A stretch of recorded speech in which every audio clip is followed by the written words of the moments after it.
Hello, and welcome to this tutorial on how to perform a SOX risk assessment. The Sarbanes-Oxley Act of 2002, SOX, requires companies to establish and maintain internal controls over financial reporting.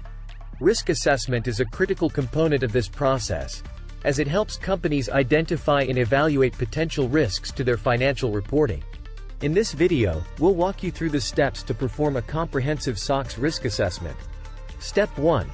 Identify the financial reporting objectives. The first step in performing a SOX risk assessment is to identify the financial reporting objectives. This involves understanding the financial reporting requirements of the company, including regulatory requirements and internal policies. It's important to document these objectives and ensure that they are aligned with the company's overall strategy. Step 2.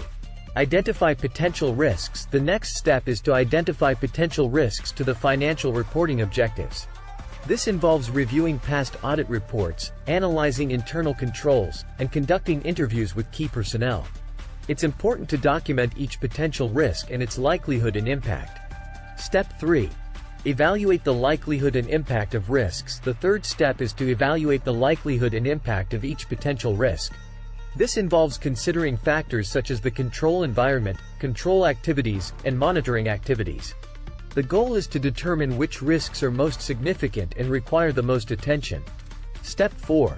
Develop a risk response plan. The fourth step is to develop a risk response plan. This involves identifying control activities to mitigate significant risks, assigning responsibility for implementing these controls, and establishing a timeline for implementation. It's important to document the risk response plan and ensure that it is communicated to all relevant parties. Step 5. Monitor and update the risk assessment. The final step is to monitor and update the risk assessment on an ongoing basis. This involves tracking the implementation of control activities, monitoring for new risks, and updating the risk assessment as necessary. It's important to ensure that the risk assessment is regularly reviewed and updated to reflect changes in the company's financial reporting objectives and risks. Conclusion.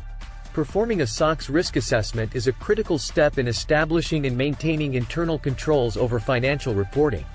By following these steps, you can identify and evaluate potential risks to your financial reporting and develop a comprehensive risk response plan. Thank you for watching, and we hope you found this helpful.